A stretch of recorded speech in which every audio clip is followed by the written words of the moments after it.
Hey guys, um, this is a video response.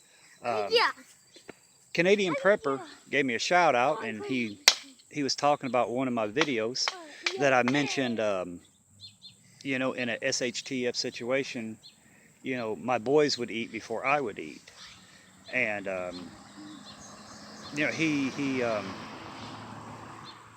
he made some good points. About the person who's doing the most work should have the most to eat because they're burning the calories and stuff like that, which I agree with him. But I don't know, it's just something about being a dad and saying we've got 2 bowls of beans left, and instead of me eating one of those bowls and then having my 3 boys and wife split 1 bowl, I don't think I could do it. I really don't. I think I would let them eat because they're younger and they need it more than I do. Granted, I might be weak, get sick or something like that from it. But I'm kind of like this, hell, I'll be 48 August the 18th. You know, my life's almost at the end, but their life, they're just beginning in their life. So they need a chance, more of a chance to survive than I do. But then now I can understand where if something happens to me, it's going to be rougher on them. He made that point as well. And it's going to be a difficult choice by no means whatsoever. It's going to be a difficult choice. But what I have been doing, my training was, we was given 1 MRE, and we was dropped, not in the woods, not into the forest, in the jungles for 2 weeks. And we had 1 MRE between, each one of us had 1 MRE. And then after that MRE was gone, we had to live off the land. So, and that sticks with you.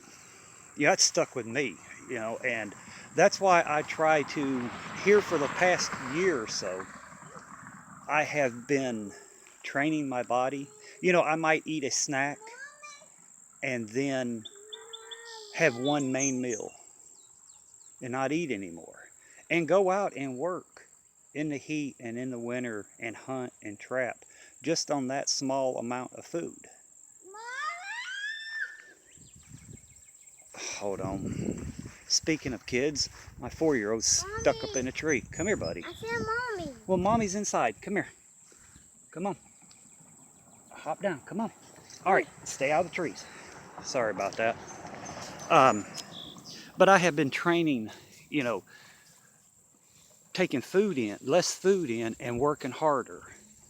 And I think I'm at a pretty good point where I can go out and work 8-10 hours a day, chopping wood, carrying logs, busting wood, doing a lot on less food and less calorie intake. At first I was kind of weak because my body was not used to it, but I guess my body's gotten used to it, and I'm not as tired. I still have, energy. It's all about training your body, like water intake. When it's hot, I push myself to, work more and have less to drink, because it could come a day where we got to pinch on water intake, just like food intake. But he did make some valid points, and I'm not disagreeing with him. It's just going to be up to the individual, and he does make valid points about, get out of my tomato cage, about the person doing the most work should have the most calories. yeah, like I said, I can agree with that. But it's just a father's outlook on it, where, and I have been training myself for what may come. And you know, my boys has got to eat before me. I mean, if it come down to life or death of eating, you know, if I eat, I survive. If my boys eat, they survive. My boys are going to survive. You know, I have been training them. I have been teaching them. You know, yeah, it would be rough if something happened to me on them, but I have been, you know, forging it in their mind. They're brothers. They stick together. They look out for each other. They provide for each other. And I think my boys would be good if anything ever happened to me. You know, they would come together. Granted, you know, they're 13 and 8 and 4, but the 13-year-old and the 8-year-old, you know, they know a lot to be their age. And and my wife, she knows a lot, you know. And I say, you know, my 13-year-old, he can work, probably outwork some 20 something year old guys now. He has a good work ethic. You know, he gets out there with me and he carries these 80 and 100-pound logs all day long with me. And he's just 13, but he's 6 foot and he's not done growing yet, size 13. So he's going to be a big boy. But, you know, and besides, if it really came down to, you know, a shit hit the fan situation where food was low and I'm out working or I'm out hunting or something like that, um, the training I was taught, there's always insects, there's worms, there's grubs. Grubs are high in calories and protein. You get some big fat juicy grubs, you can stick them in there, bite off the head and eat it. Or you can, you know, stick it over a little fire and eat it. You know, there's always ways you can get extra protein and calories. You know, worms, you know, night crawlers, especially up north. You know, like I said, I'm from Chicago and we used to go out and get night crawlers. When you pulled them out, they're almost 2 foot long. Down here, you can't do that. All you get is little red worms. But that's full of protein and, you know, calories and stuff. So there's always other ways. So that's what blows my mind. People, you hear it all the time that people starve to death out in the woods.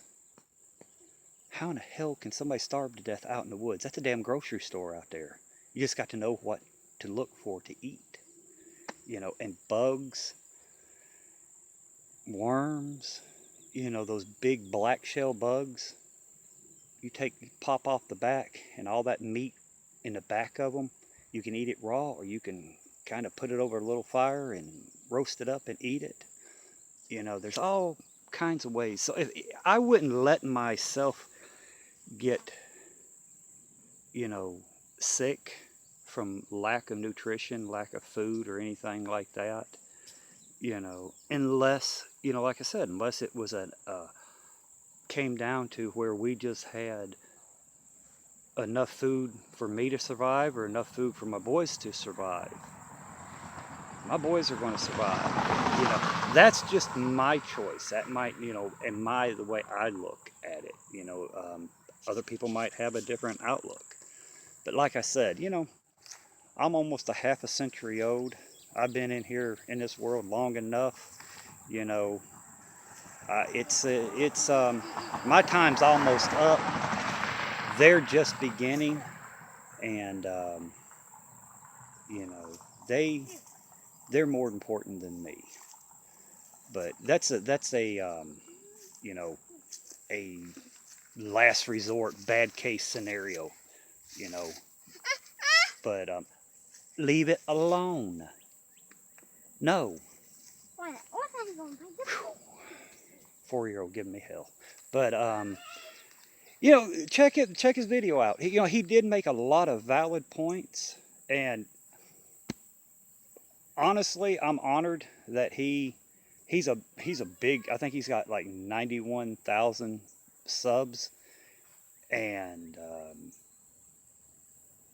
it's a good feeling when somebody that big who's been on YouTube that long, likes your channel, and he likes my channel, and he likes the content, and that's an honor for me, and I appreciate it. I really do. Like I said, I done a video earlier today, and I just came in taking a break, and going through the comments, and I saw where Bug Out Brad left a comment on the last video that Canadian Prepper gave me a shout out. Then another one of my friends, Terry, he sent me an email and told me, and I checked it out, and it was a good video. Canadian Prepper done a good job. He broke it down as, somebody looking outside, and kind of broke it down, which he made a lot of valid points. I give it to him there. He did, but, I'm just kind of looking at it as through dad's eyes. My boys would have to eat before me. I would do everything in my power not to get sick from lack of food, but that's where my training would kick in, and I would, because once you have that training, it sticks with you forever. You never fully lose it. And like I said, and the stuff I've been doing, less water intake, less food intake, working harder in the heat and working harder in the cold. I've been doing that for about a year and a half now. And if anything does happen, I think I could survive on one meal a day because I got my body used to it. I've lost some fat, but I built muscle up, and I got my body where, it's used to it. So, but if somebody's not used to it, I can see, like I said, I can see Canadian Prepper's point if you're not used to it. But me, that's one reason I started doing it, training my body, because something may happen, and we may be a food issue, and that way I know my body could survive off of one meal, where my boys have to have at least 2 meals, and the wife has to at least have 2 meals a day. So, that's that's the main reason I started training my body. Less water, less food intake. And after a while, your body gets adapts. I don't know the word I'm looking for, but it gets used to it, and it just kind of levels out. And I don't feel tired. I don't feel exhausted. When I'm hunting or trapping, my mind's still sharp. When I'm out in the woods, even cutting wood, I can hear. I'm always know what's going on around me. I might be focused on the job at hand, but I'm always, call it a sixth sense, I guess, but I know what's going on around me.